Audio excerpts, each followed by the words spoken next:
got to get word to him. Why should I trust you? You've lied to us before. You're wasting time. Do you understand?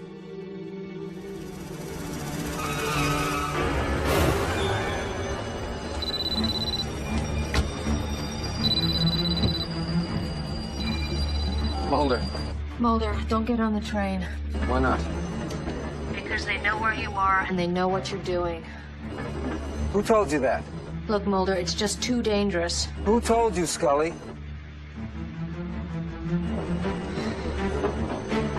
Scully, it's coming. Let it go. I can't.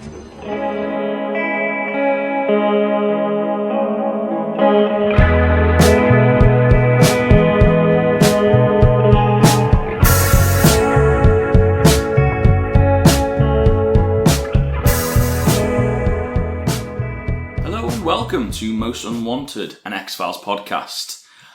I'm your host, Checks, with your co-host... Luke. Sorry, I was... I don't use that. See, it is very professional, your intro. It's only dawning on me now that we've I'm just a very professional person. I like people are tuning on this and they expect professionalism, they expect quality, they expect... punctuality. Bang for their buck is what they expect, and they don't pay anything, so... You get what you are given. Zero bang. So I've been informed... Is that our new motto? Zero buck, zero bang.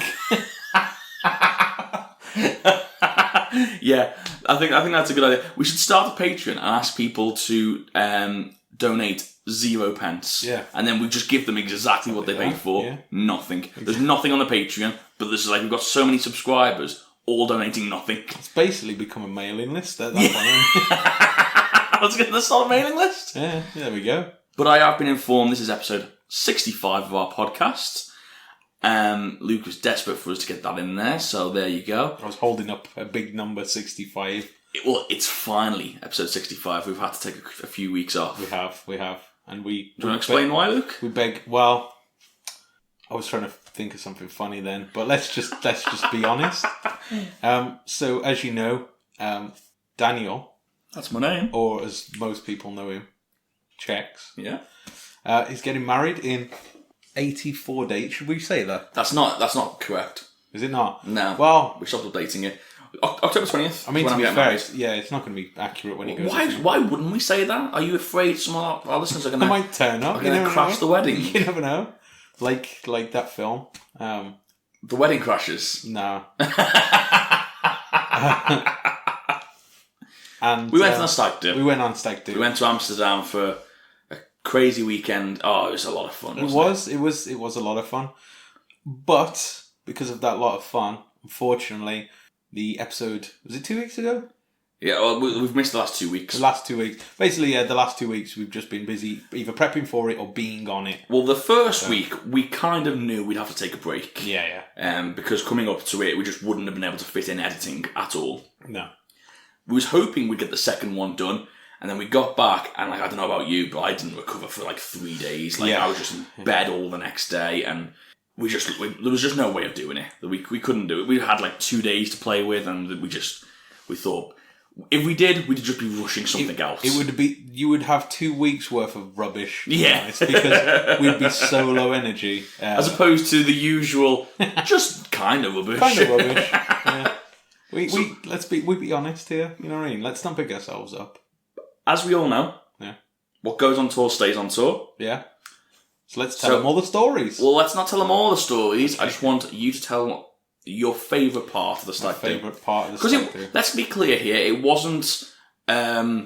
what's the word? It wasn't like a raucous... Yeah, it wasn't a typical stag do, was it? We didn't do all the usual sort of... There was some stuff that we took, like the t-shirts and the mask things. Yeah, but we didn't go crazy with it was just more, let's all go to Amsterdam and just have a few drinks and just have a good time. Yeah. What was your favourite story from the weekend? My favourite story? I would have to say that my favourite story is one of our friends that went with us, Joe, decided to develop a new persona while he was on holiday. Hilarious. We went to do an escape room and it had like the story that accompanied it. And before that time, like he'd started doing this like vaguely Dutch accent, but we basically said that sounds like Sean Connery. Yeah. So it morphed into Sean Connery, and we've got. And I mean, I might put a bit of that video in actually. Like, yeah, I could put the audio of it in. When his working belongings are still inside his office. When you're doing, whoa, hold on. I'm not very good at reading. It's a different language. Turn it over. No, that's the other language. This is English. That's not Scottish. I'm Scottish. Well, you do have to have a peek inside. The door shuts behind your back. It's gone too Dutch now. Not Dutch, he's Scottish. It's Sean Connery. Once inside, we'll go back in time and search for clues that are hidden all around through the room by the professor himself. Here, John Curiosities. What? Curiosities. This is one of his little tricks. He writes words I can't say. And he collected ancient art throughout the world. He also liked to drink or two. He was one of the boys. That could be the reason why his notes are quite mysterious and cryptic. Or he just wanted to keep his secrets hidden from the world outside. We still don't know. I've watched this film. Boys, if we do a good job, we can find out how to solve the mysteries and we can get out in time.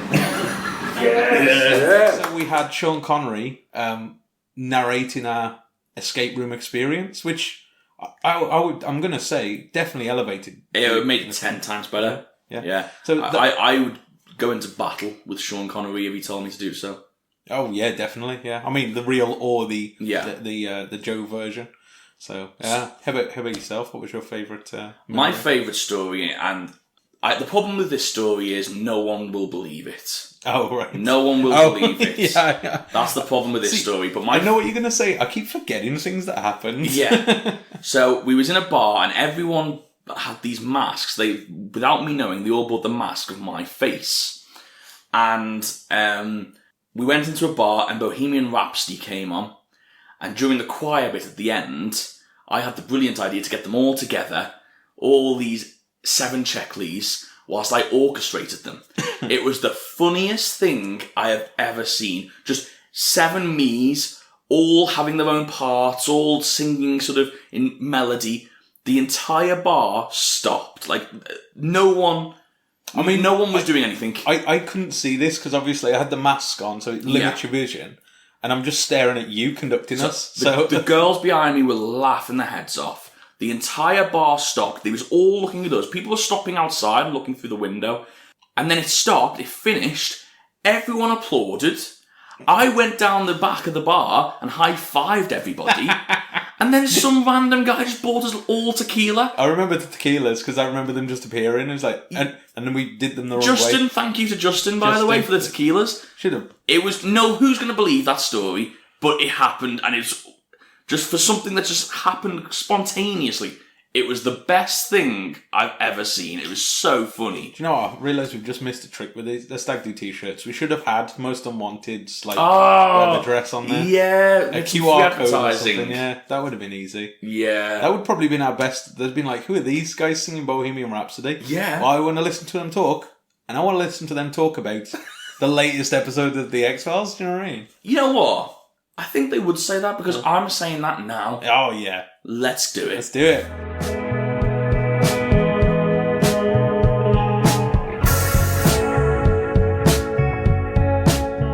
So, this week we'll be looking at Season 3, Episode 9. It's entitled Nisei, I think? I think that's how you pronounce it. Yeah, Nisei or Nisei. Directed by David Nutter. Written by 3 people this time. Chris Carter, Frank Spotnitz, and Howard Gordon.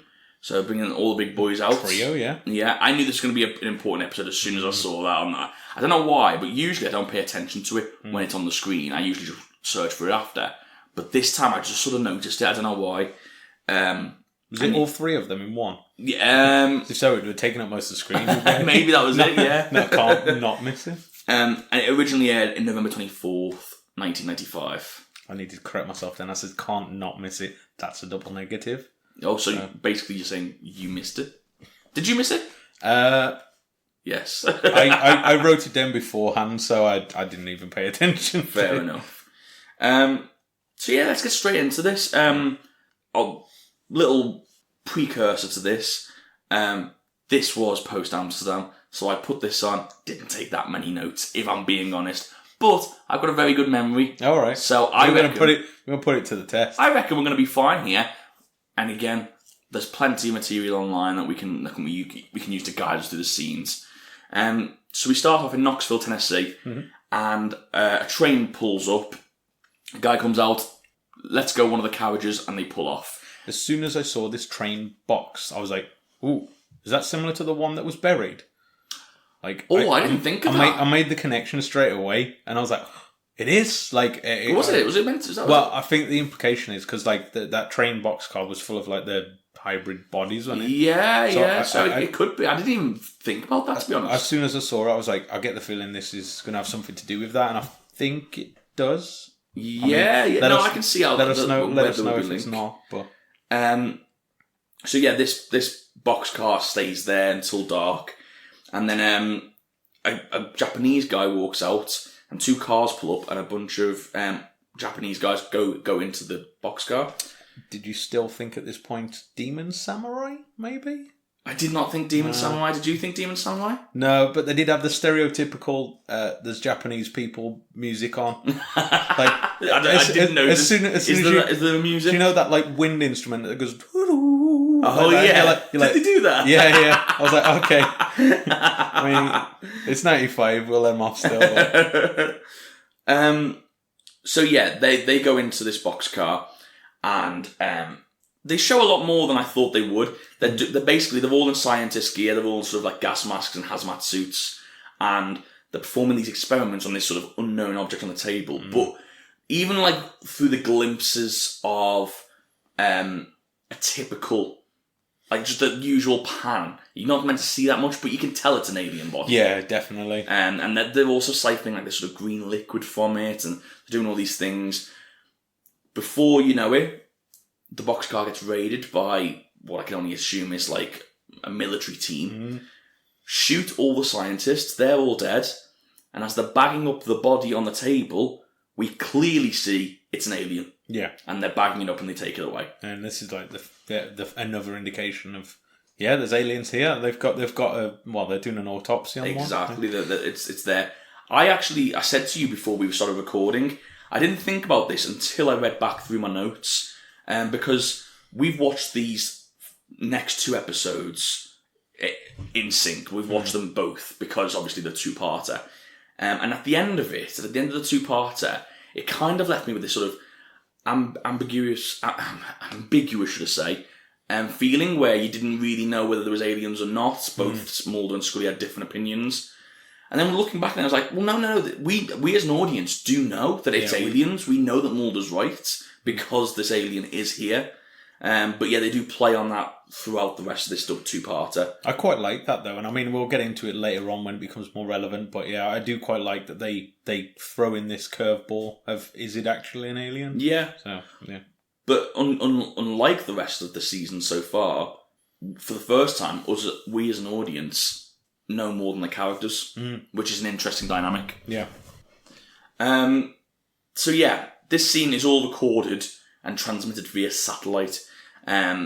We see Mulder, he's bought a tape of this autopsy from a guy that he's seen off the internet. Come on in. What are you watching? Something that just came in the mail. It's not your usual brand of entertainment. What is it? According to the magazine ad I answered, it's an alien autopsy.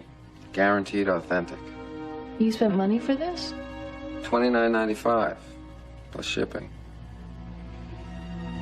Mulder, this is even hokier than the one they aired on the Fox network. You can't even see what they're operating on. But it does look authentic. I mean, the setting and the procedures. I mean, it does look as if an actual autopsy is being performed, doesn't it? Well, technically, I don't know why they would be wearing gas masks. Well, maybe it's because of this green substance they seem to be extracting from the subject. Can you identify that? Olive oil? Snake oil? I suppose you think it's alien blood. It's widely held that aliens don't have blood, Scully. I guess that begs the question if this is an alien autopsy. Where's the alien? But what's so intriguing to me is the striking lack of detail here. Well, what do you want for $29.95? No, that autopsy you saw on TV was so fake precisely because it tried to show too much. And this is real because it doesn't? Yes, and because of this.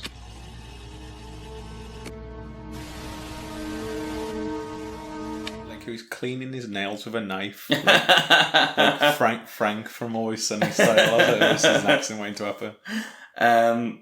Yeah, he keeps going on about how he bought it for $29.95 and how he's making sure that he gets his money's worth from it. Scully makes a joke in this part saying, well, this is different from the usual entertainment you watch, and it's like, is the implication that he watches porn in the office? Of course it is. I mean... Have you seen the magazines around the office? I mean, I understand everyone's got to have a hobby, but I mean... To be honest, I don't even think that's a surprise. I think it's been heavily hinted at throughout the first 3 seasons that Mulder watches and looks at a lot of porn. I mean, yeah. He's probably... His first subscription is always going to be The Lone Gunman, these conspiracy websites. The next one is definitely going to be Playboy. Your AVN Razzler. kind of. Yeah. He's keeping up on these, the latest releases. Yeah. Which is, I like the fact that Scully finds it funny. It's like his little quirk, and she always teases him for it. I mean, fair enough. I also like this one part in this where she mentions what they're watching, and she says, this looks like something you'd see on the Fox network. I was like, you are on the Fox network, Scully. It was quite interesting. Well, that was because of the actual alien autopsy that happened on the Fox network, which, of course, we don't really know that much about, but... One thing I do know. Anton Deck did it. Anton Deck did it. Same joke. For anyone not in the know, Anton Deck are a British entertainment duo. The 2 guys that played them in the film. I'm assuming the film went worldwide release. It did, but I don't think it did well at all. No, probably not. I think us remember it is quite a miracle, to be honest. And one thing I should note is that the tape was edited, so it cuts off just as the guys storm the room. It doesn't show them being killed or the alien being sort of zipped up and taken away. But yeah, they both have this little debate of whether it's authentic or not. And like you said, Scully's basically saying she doesn't think so. She thinks it's staged. She thinks it's hokey.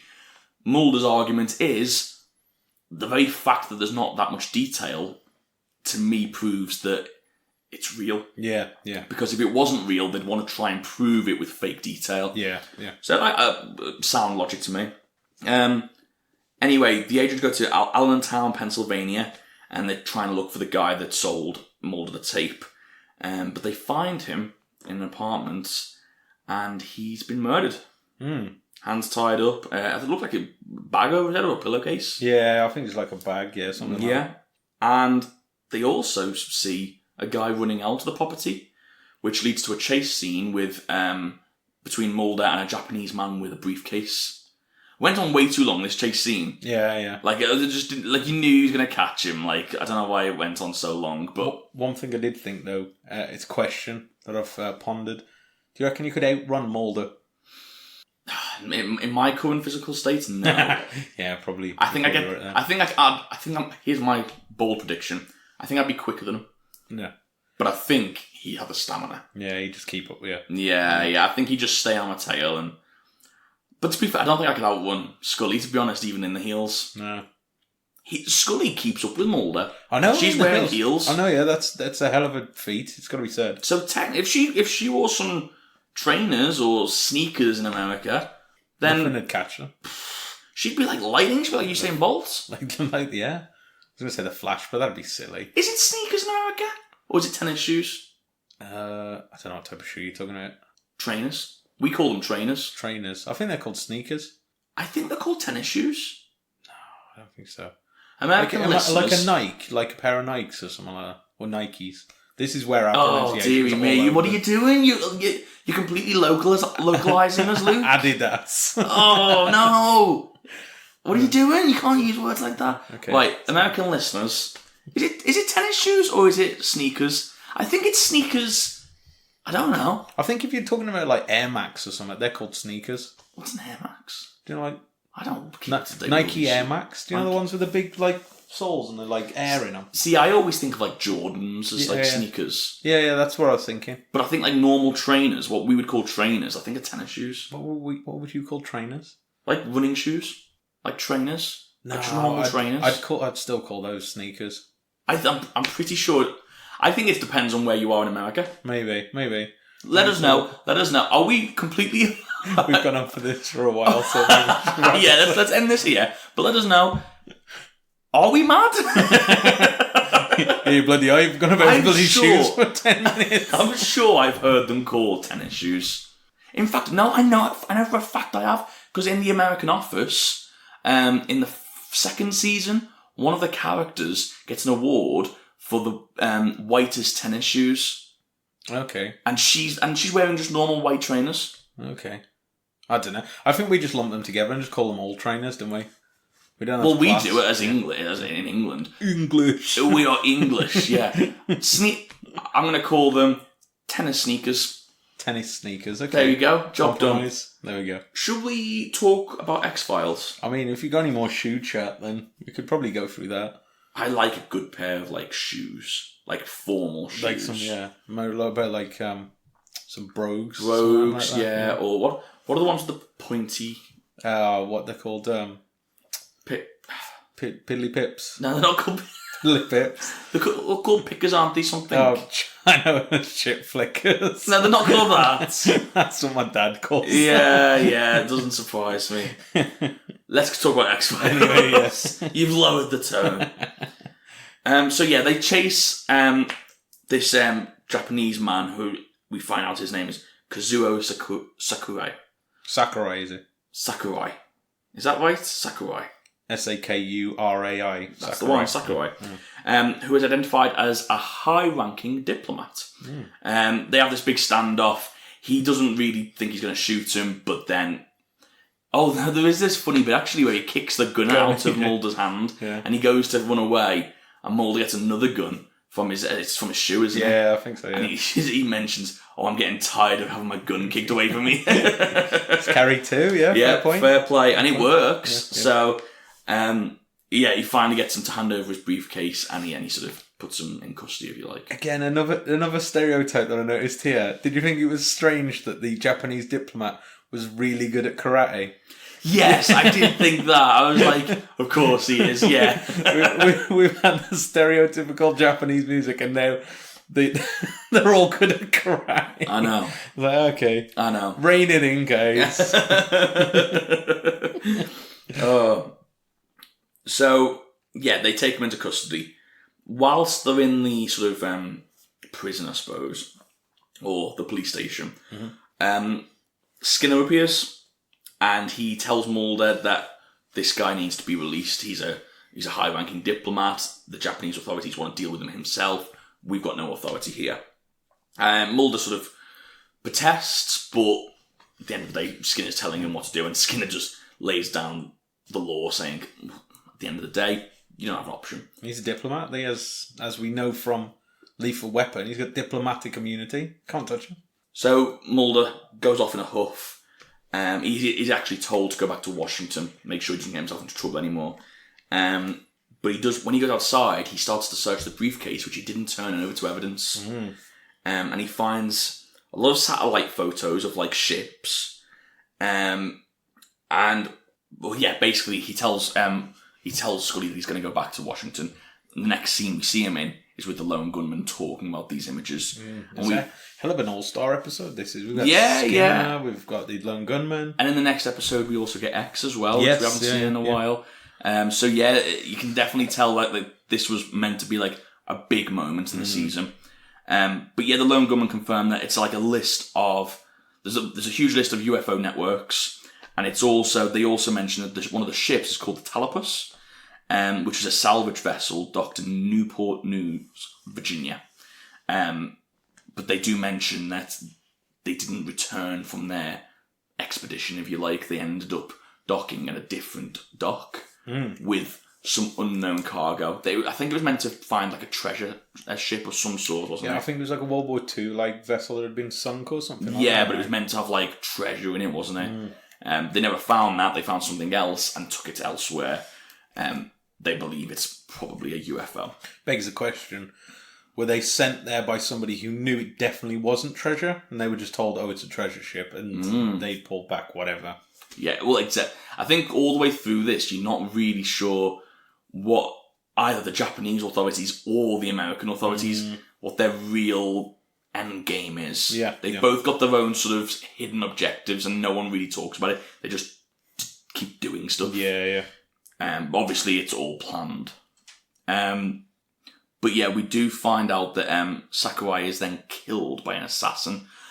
I read that he's called the Red-Haired Man. Yeah, I didn't... I mean, we see him again later on as well. I didn't know what he was called at this point, but I just wrote, I bet he's another something man, as they always tend to be. Well, remember when the Crew Cut Man? It was Crew Cut Man. And we thought like he was going to be like this major character because he had a name. Yeah. He had a name that we didn't know about, and it was online. I was like, interesting. That I don't think it matters. No. I don't think anytime you hear a name like this, I don't think it matters. I think it's just a name that the people give them so that we know who they are. I think the only one that you would say matters at this point in time is Cigarette Smoking Man.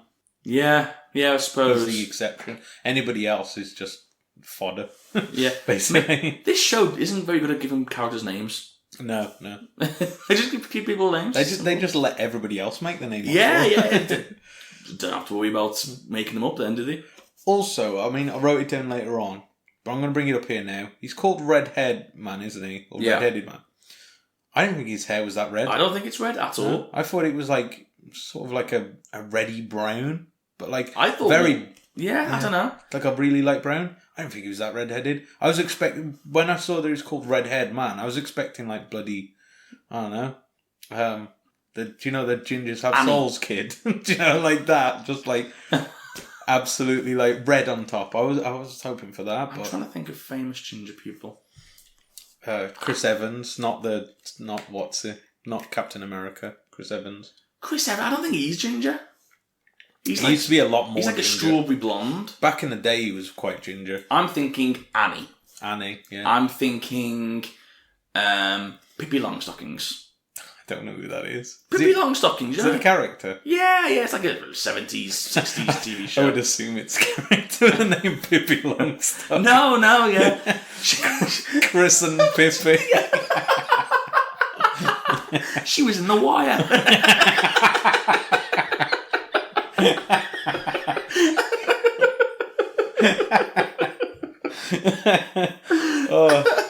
Oh, that got me. Oh, God. Very good. Thank you very much.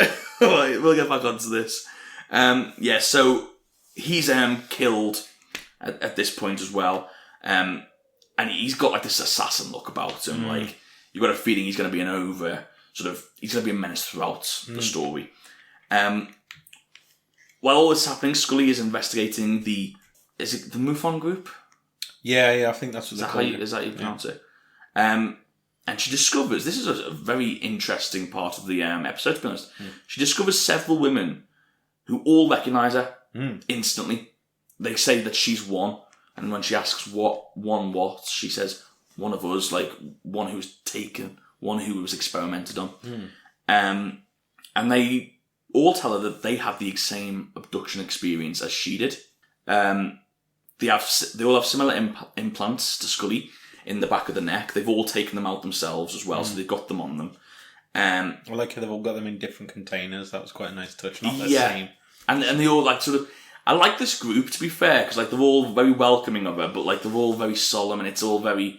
We do find out why, because the person she went to see, which was one of the names on the list, is not there because she's currently dying of cancer.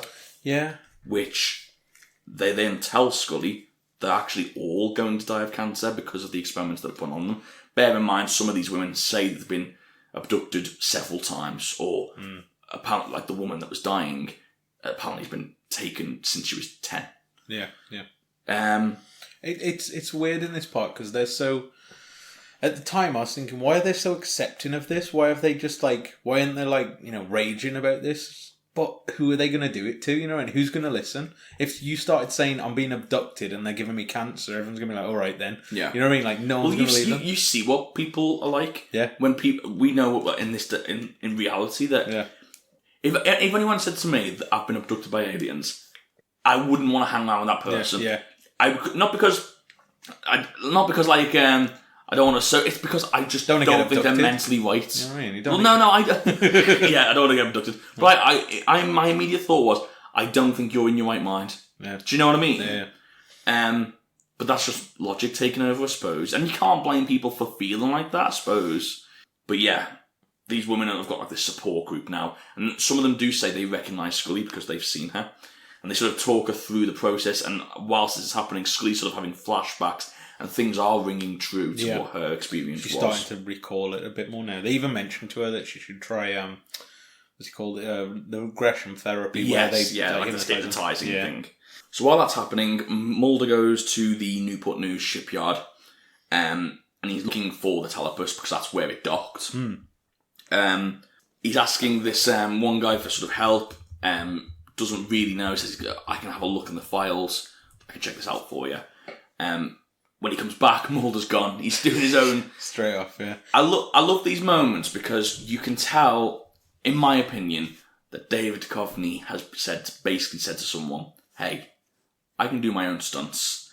And so they give him scenes where he's just doing these little tiny jumps from over a railing or something like that. And it's look, you're doing your own stunts, David. And he's like, yeah! Now we've got an explosion. So yeah, he does one of these sort of parkour type things where he's getting himself onto the boat. While he's on, he finds the boat, starts searching. I love this when he went on the boat. He searched the top drawer, thought that's enough. We carried on searching there was all the other drawers in the room. Probably wouldn't be in that. He'd be not rubbish in an escape room. But yeah, while he's in the boat, a load of basically he hears a car screech to a halt. Looks out the window and a load of armed men storm the boat. Yeah. This has happened to him multiple times now. How many times is he going to get well, that's why he's so good at escaping. Because he knows the tricks. He knows to jump. But these armed men aren't very good, are they? Nah, they're rubbish. For me... For trained killers, they aren't very good. What's rule 101? You secure the entrance and exits. Yeah. Simple. Yeah. You search the rooms or you search the building or whatever it is. Once you've secured all exits. Yeah. So keep one person on each entrance. They had 40. Yeah, they could have Simple. Done. Why do you need 4 guys with machine guns searching a little room? You don't. One. Yeah, there we go. Anyway. But he manages to slip them and he does a glorious swan dive into the water to escape. Now I think that's the part where we get a stuntman doing. No, I think that's Mulder, Do you reckon? I assume it's not that good a dive. Because he went behind the boat and then you see somebody His head popped up. Because he went behind the boat and then you see somebody jump in. You don't see his face. I assumed that was a stuntman. But who knows? He's getting a taste for it, like you said. He certainly is. The same night, I'm assuming he must wait till darkness before he emerges from the water. He finds a warehouse where the craft, what we assume the telepus found, is being sort of fumigated. It's got all the hazmat suits there. They've got it all boarded up with, what do you call that? The sort of see-through material. Just like plastic in it. They've got all the plastic up and they're fumigating it. I'm surprised he's doing okay because how long is he's been in that water for? 6-7 hours maybe. It's pitch black when he emerges. He must be freezing. Why do people? I'm not trying to just pick holes at this because I actually really like this episode. Same. So I'm literally picking holes for the sake of picking holes. But if you have got an alien ship or an alien craft, isn't the very least that you would require is a building without windows? That's a good point. Yeah, it would be easier. You know what I mean? But maybe there's no buildings without windows in these docks. That's it. Well, yeah. They got there and they're like... They can put a hazmat room up, but they can't put a curtain. Yeah.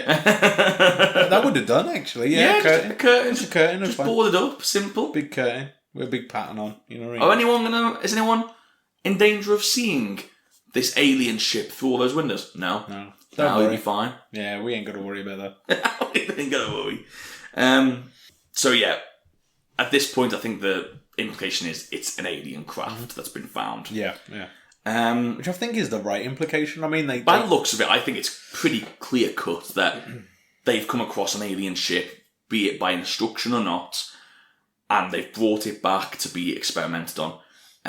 I think it's via instruction because it does go on later to say, I'm not sure whether it's in this episode or the next, that these are the same experiments that the Japanese were doing during World War II. Mm-hmm.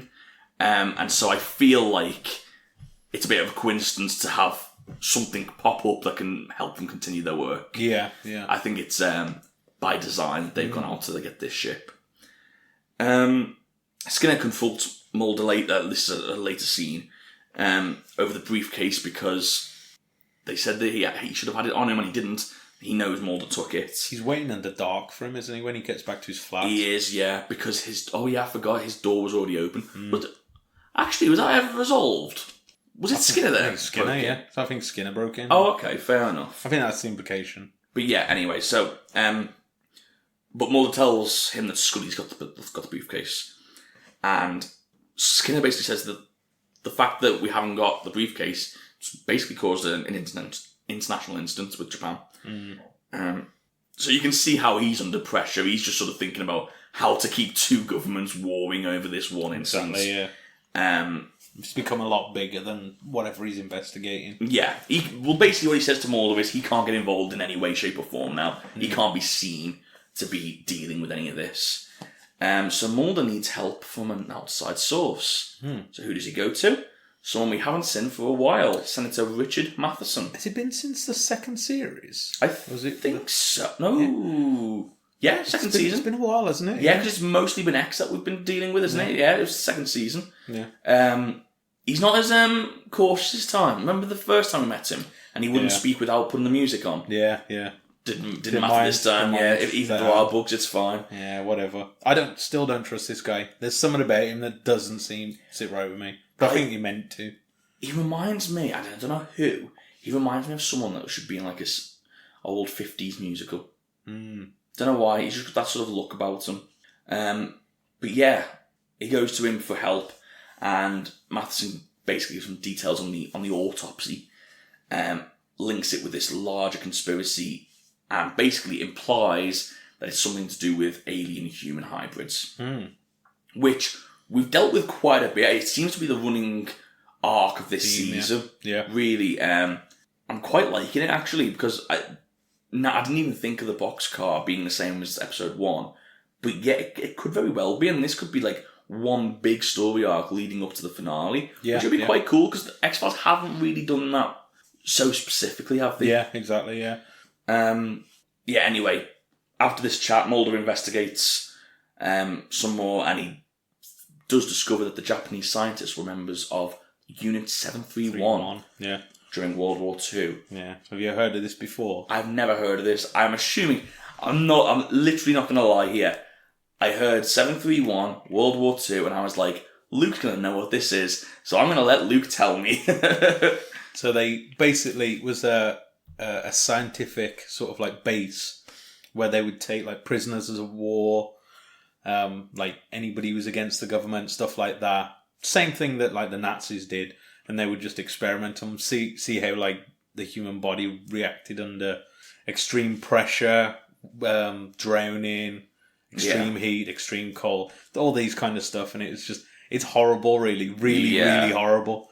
You just think people are arseholes, you know what I mean? Like it's horrible, but it's one of those things that did happen, unfortunately. Wow. Well, I mean, they do go on to mention that. I didn't realise it was that specific unit that had a name. But they do mention that they've continued their work throughout the years. I mean, it is... Which makes sense later on in the second episode. Yeah. When you find, like, the camp and stuff like that, yeah. It is interesting, and bear with me here. in no way condoning this. Let me just make that clear. This is a cancellation alert. I'm in no way condoning this, but have you ever wondered, like, obviously there's no way of doing this without, like, breaking human rights violations and whatnot, but have you ever wondered, like, what would happen? Unless. Have you ever wondered, like, what would happen if, like, you just left a baby in a room? Like, with food and then, basically... See if it, like, sort of, like... Would it, like, be feral?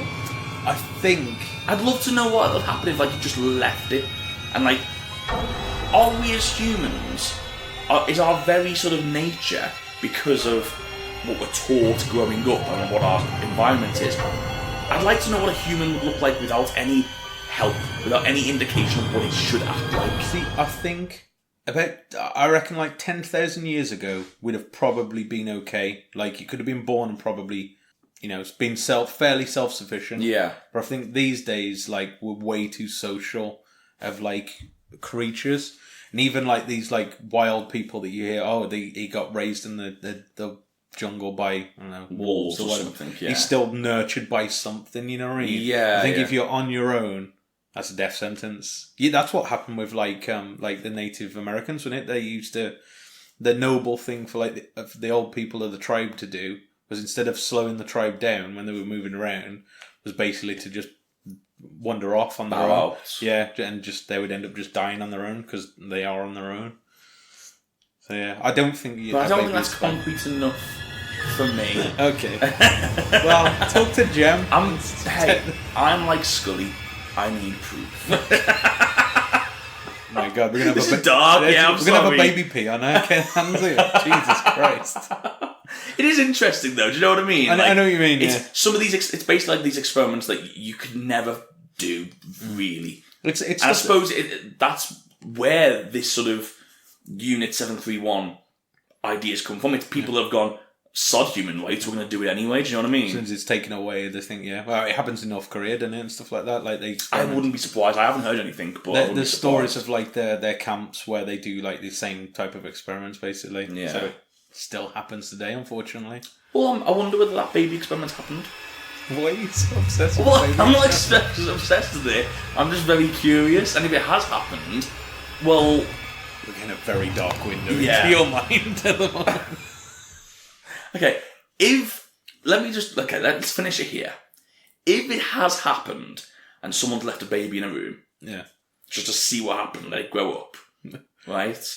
Is it immoral of me to look at the results, to read the results of it, and just get, oh, that's interesting? Is that immoral? Do you know what? This is a point where it's like, where I think it's happened. You know what I mean? You've not endorsed it. We might as well learn from it. Yeah, you've not endorsed it. You've not caused it to happen. But if you, in the case, the same with this actually, the same with the results that came from this. If you just destroyed them, well, all those people then did die for nothing. Yeah. You know what I mean? It's terrible as it is, and you'd never ever want it to happen to anyone. It's happened now. You might as well go, okay, this is the You could say it's the morally right thing to do. After the fact, yeah. Yeah. But I mean, keep making that clear. Yeah. But don't endorse it. Don't. That's a very clear. And to be fair, that's what the Americans did after World War II. Americans and British. Let's not pass the buck here. Like they gave like loads of German scientists like amnesty over here, like because they wanted their rocket technology. Didn't they? Yeah. And regardless of what they'd done before, it's like, okay, and you've got something to give. Exactly. Then. So, who is right? Who is good in this crazy old world of ours? Us.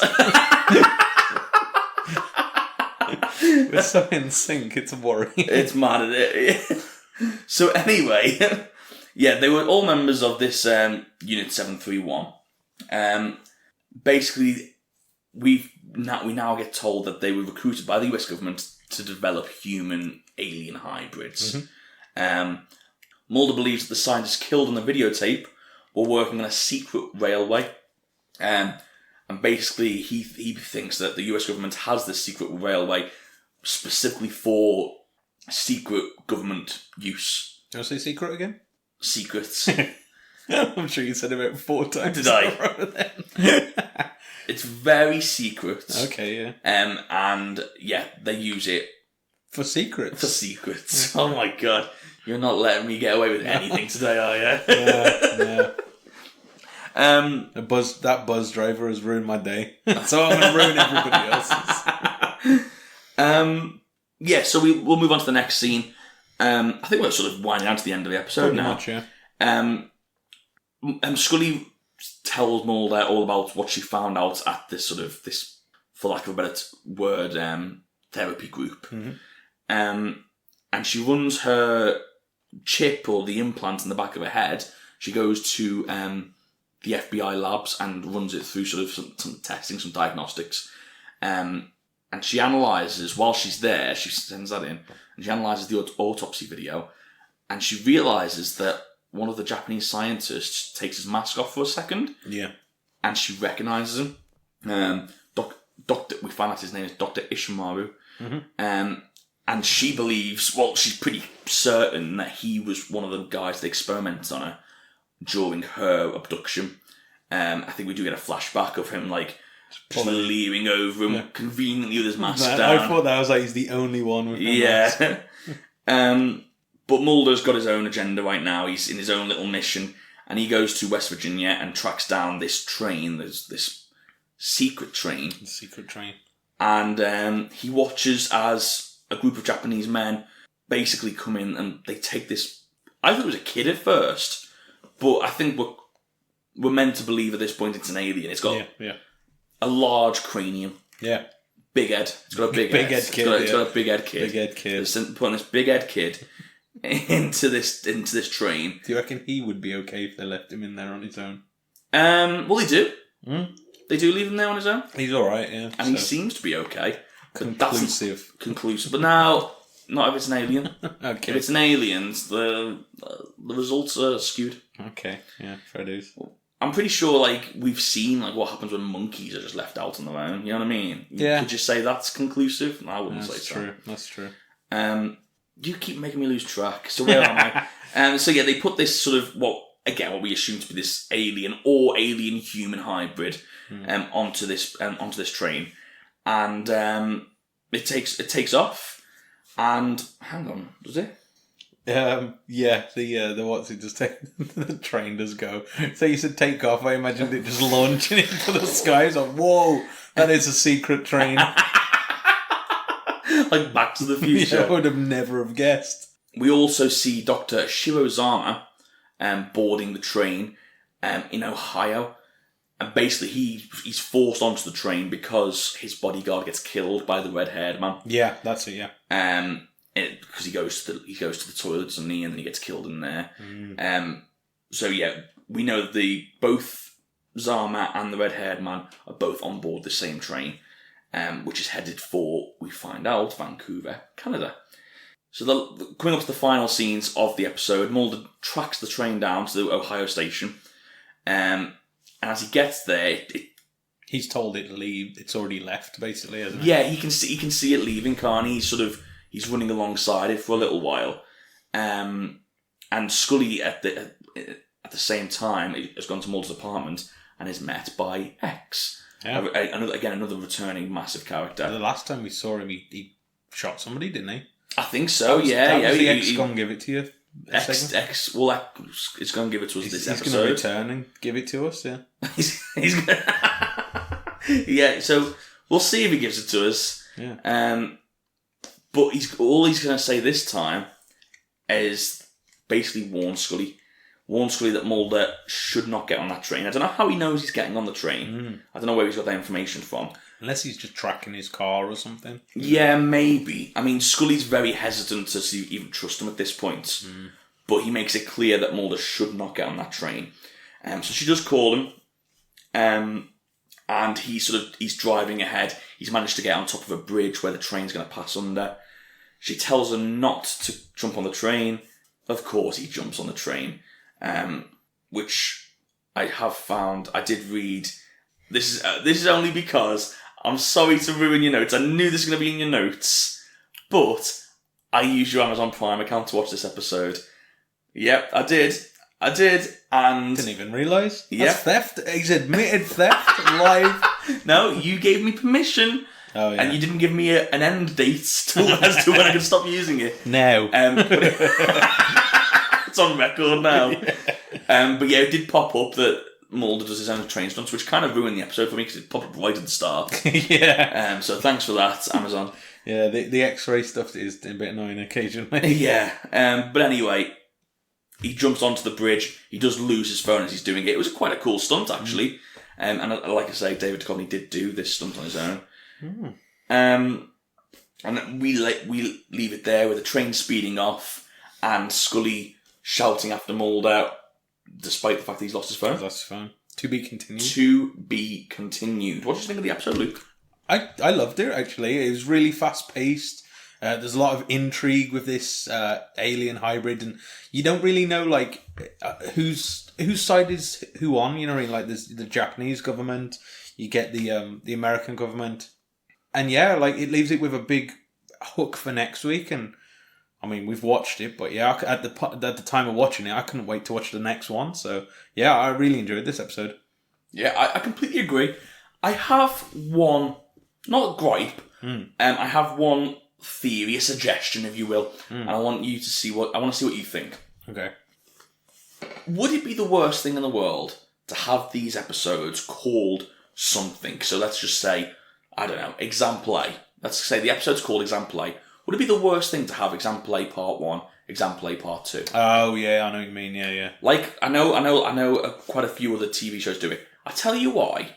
I don't know why. It gives me anxiety. When I'm watching an episode and it doesn't seem to be concluding within like the sort of 30-minute mark. Yeah, you're like, what is and going I get anxiety. I'm like, well, I'm not going to have a satisfying conclusion here. And then it gets to about the 35-minute mark and I realise that it's going to be a two-parter. But for that 5 minutes, I have just this massive anxiety attack. And I don't know why, but I'm just like, this is not going to be a satisfying conclusion. They can't wrap all this up in 5 minutes. They can't.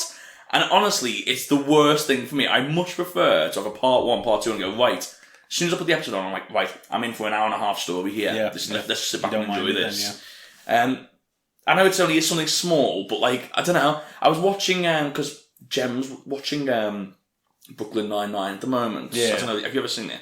The comedy series. Yeah, the Andy Samberg police show. I do want to watch it right now. I've seen clips, but... You know what, I was never his biggest fan, but I've watched some, as I say, sometimes I walk into the room when she's watching it and whatnot. It actually is quite funny. I've got quite a few laughs from it. I think it's one of those where you have to know the characters before you sort of start to get into it. But anyway, season 4, episode 1, 2 and 3 are all 3-parters.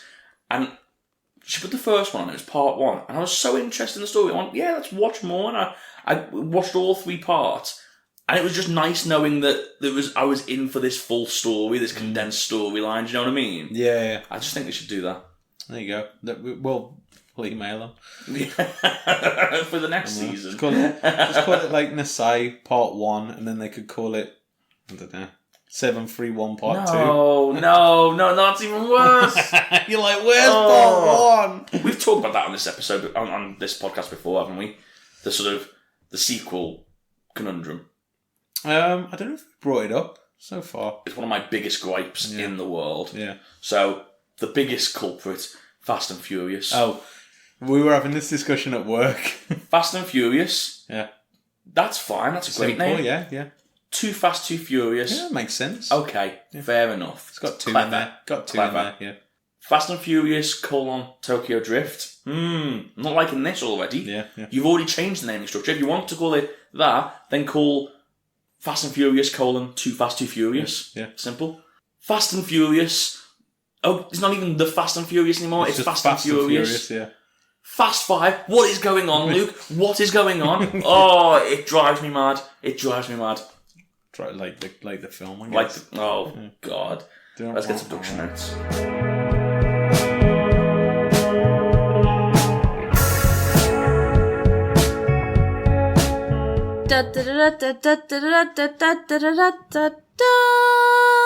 Luke's production notes. The idea to create a story involving the 731 unit came from series creator Chris Carter.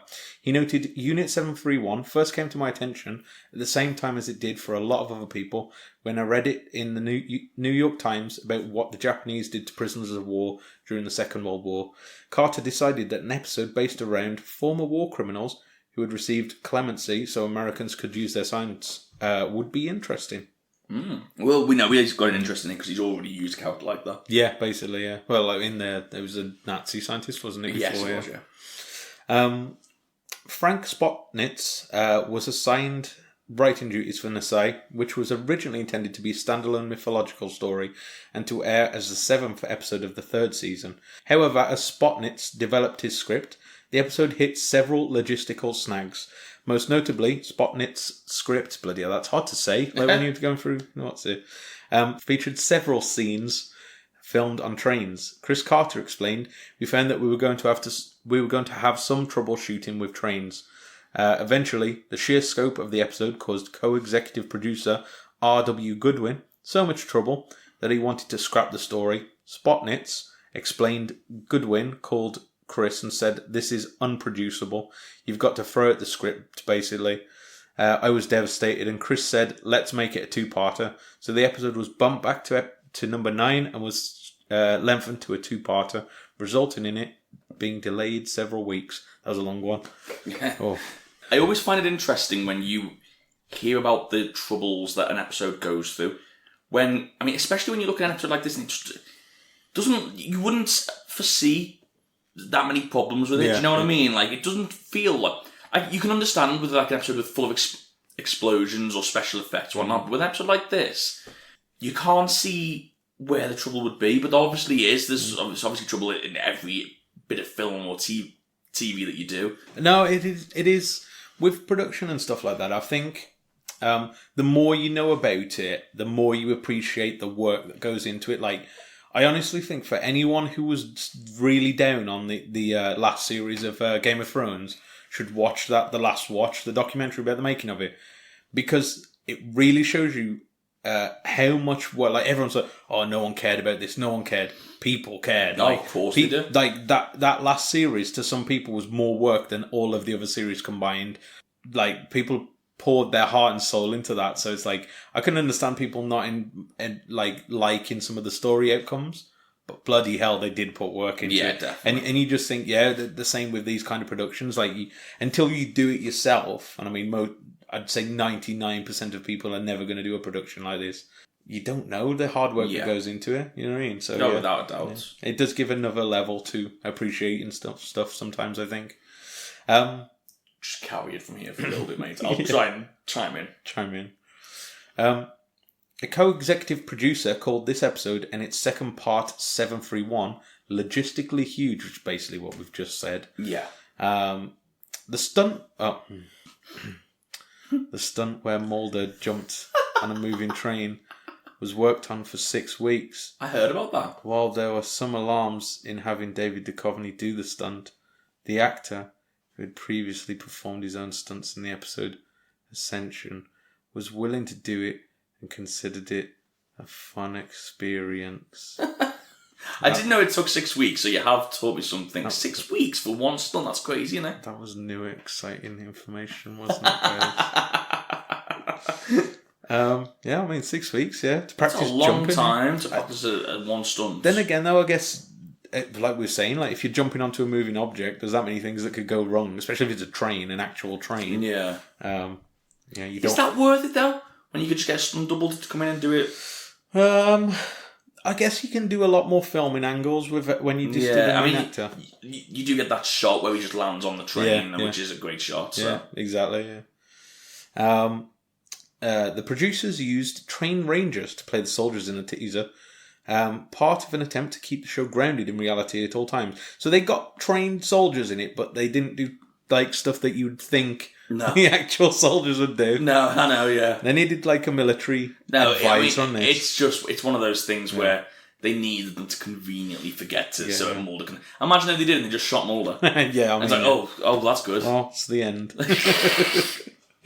I always like... this is a complete tangent, but it just reminded me of like military like advice and stuff. I always remember watching talking of behind the scenes stuff. There was a DVD that came with Metal Gear Solid 2, and they had a military advisor on that. And originally, all the mocap actors were walking around with the guns like this, like pointed in the air, James Bond style. Yeah. And the military advisor went, what are you doing? You'll blow your head off. Like, basically said, nobody ever points their gun up in the air. It's always down. Yeah. So he got all of the mocap actors to start like running around with their guns down and stuff. And it's like, it just shows that little bit of like, research and like care put into it. And it just adds a little touch. It does, yeah.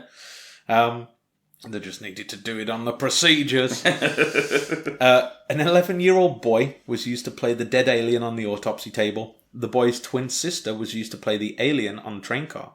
Both underwent extensive makeup, including oversized dark contact lenses to create the effects of the alien eyes. Did you not believe that they were just naturally like that? I mean, after watching the video bought by Mulder, Scully criticises it, citing the 1995 Alien autopsy video, a hoax made by Ray Santilli, a British video producer. Coincidentally, Fox ended up re-airing the Alien autopsy video the night following the episode's original air date. Oh, really? So there you go. Interesting. Yeah. I'd like to actually see that. I'm sure I can find on YouTube. Oh yeah, somewhere. I'm sure it's on YouTube. You could probably watch the Ant and Dec film as well at the same time. Oh, you know what? That's a Christmas special. Christmas special. I don't know whether the Ant and Dec film would be a good idea, but we should do... is there enough to talk about? I think it's not a very long video. I don't know. I'm not sure, actually. I'll look into it. It might be a Christmas special that we could think of doing. Could be a very boring review. Yeah, and maybe. Now he's got a scalpel. You know what, should we just... For a Christmas special, if we can't think of anything X-Files related, should we just do anything Alien related? Yeah. Oh, Ant and Dec. Yeah. I was thinking more like Alien, but yeah, Ant and Dec. Yeah, Alien. Same quality-wise. The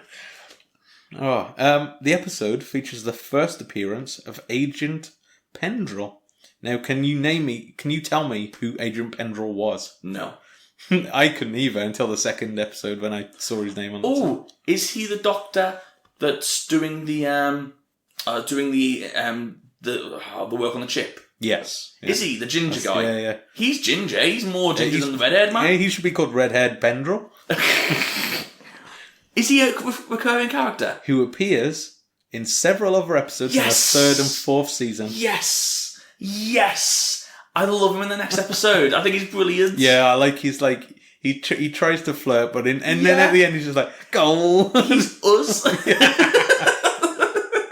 Yes, I'm so happy. He's in more episodes. He's back.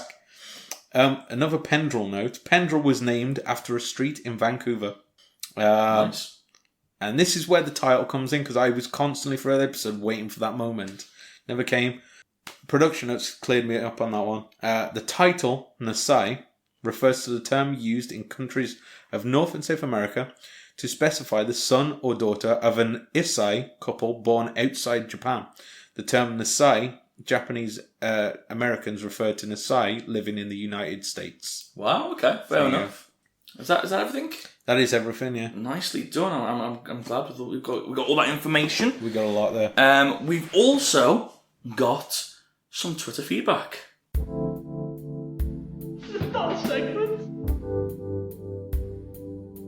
Welcome to Dan's Twitter Corner.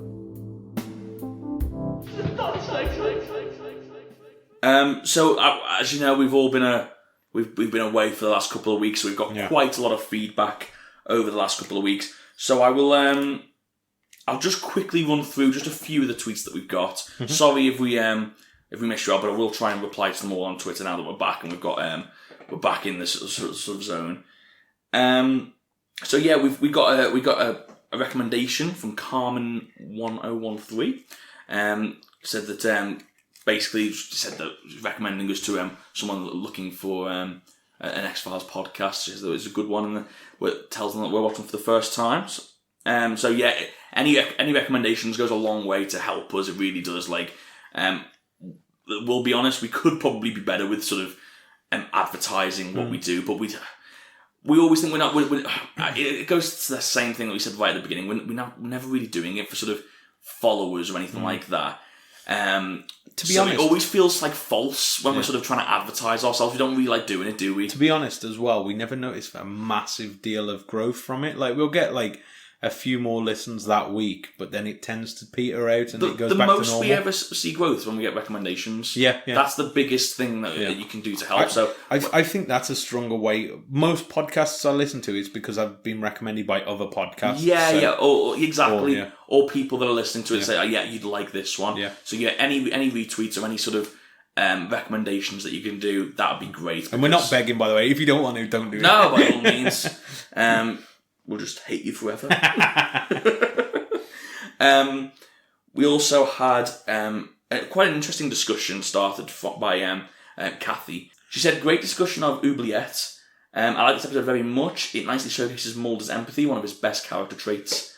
Like you, I'm always bothered by Scully's lack of empathy here. It seems out of character and not necessary or believable. I mean, it sparked off quite an interesting discussion between a few other people about whether that was lack of empathy or whether it was just her choosing logic. Pretty much the similar discussion to what we had last episode. But yeah, it's good talking points throughout. And then we also had a comment from Ray saying she basically says she loves this episode. Lucy's such a tragic character that she just can't catch a break. Even with few issues, I find myself emotionally engaged. Yeah, it was quite sad for Lucy, I think, for in that episode, because she'd just been tortured from not day dot, obviously. But, from quite early on, and then never. But again, I know we said this last episode, but her performance really does that justice as well. Yeah. I think you feel like that because how good an actress she is. Like, just really good episode. And so as I say, just a few bits of rather than reading them all out, but I will respond to all of you on Twitter itself. So just keep the tweets coming in. Yeah, get in touch on Twitter. We've got Facebook, all the rest. Yeah, just search Most Unwanted Podcast. You'll find it on all social media. Or you can email us at mostunwantedpodcast@gmail.com. And they're all in the notes as well, in the production notes. Not production notes. No. That's not right. No. Below. And I tell you what, whilst we're doing some of our begging, quick iTunes review certainly would help as well. We've not asked for those for a while. Again, it just feels so false for us. Like, we're just doing it for fun, do you know what I mean? But I always forget that it's people, the more we get it, the more people will come and enjoy it. So it's good for the long run, but we're not the type of people that shamelessly promote, you know what I mean? Do you know what? I think we forget about it because you're on Android anyway. I don't use the Apple iTunes. I don't use it. So iTunes. I never see the things, and I forget about them. I use Podcast Addict. Overcast is the iOS one that I use. It's quite good. Yeah. Well, there we go. Podcast recommendation. You know what's interesting? Yeah. Most Unwanted is available on both. It is. As well as any other major podcast app. It is. Well, there we go. So that's been another week. We'll be back next week with seventh Boeing 7747. That's the one, yeah. We're going to land on this 731 episode.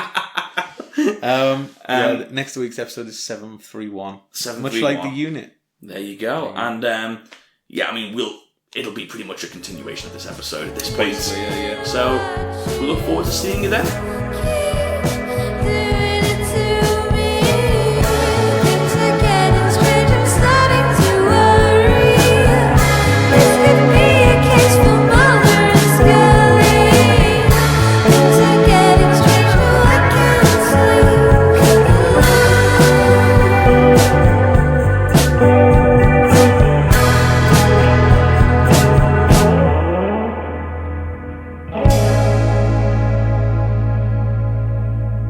While this is happening, Mulder goals.